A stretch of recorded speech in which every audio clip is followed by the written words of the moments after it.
ভাল পাব? কাক ভোট দি ভাল পাব? কাক ভোট দি ভাল পাব? আটাইতকৈ মাত মতা, আটাইতকৈ সৰস, আটাইতকৈ হিমন্তৰ বুকু কপাই দিব পৰা বিধায়কজনক ভোট দি ভাল পাব নে অসমৰ আটাইতকৈ বেছি মৰা মানুহজনক ভোট দি ভাল পাব? কাক ভোট দি ভাল পাব? কাক ভোট দি ভাল পাব? এইটো এখন স্পিৰিট লাগিব। আপোনালোকক মই আকৌ কলো, প্ৰত্যেকগৰাকী বুথ কমিটিৰ মেম্বাৰ আপোনালোকক সকলোকে কলো, আমাৰ নিৰ্বাচনী নিয়ম অনুসৰি দলৰ যি খা খৰচ থাকে মানে নোৱাৰে। যোৱাবাৰ শিৱসাগৰ টাউনত মই হাৰিছিলো,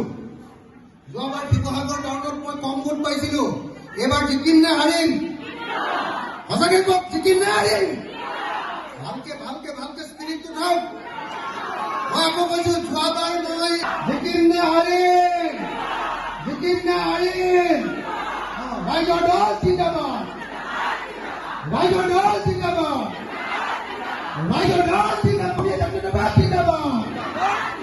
আঞ্চলিকতাবাদ জিন্দাবাদ।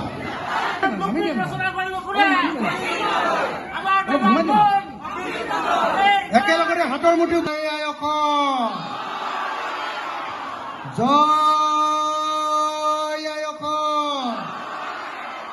জয় আই অসম, জয় আই অসম। ৰাইজৰ দল জিন্দাবাদ, ৰাইজৰ দল জিন্দাবাদ, ৰাইজৰ দল জিন্দাবাদ।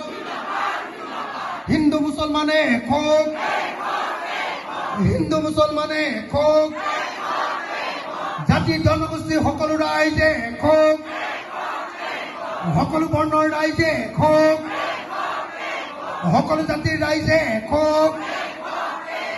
আঞ্চলিকতাবাদৰ বাবে ওলাই আহক, জাতীয়তাবাদৰ বাবে ওলাই আহক, ৰাইজৰ দলৰ বাবে ওলাই আহক। ইনকাফ জিন্দাবাদ, ৰাইজৰ দল জিন্দাবাদ, ৰাইজৰ দল জিন্দাবাদ, ৰাইজৰ দল জিন্দাবাদ। ইনকাফ জিন্দাবাদ, ইনকাফ জিন্দাবাদ।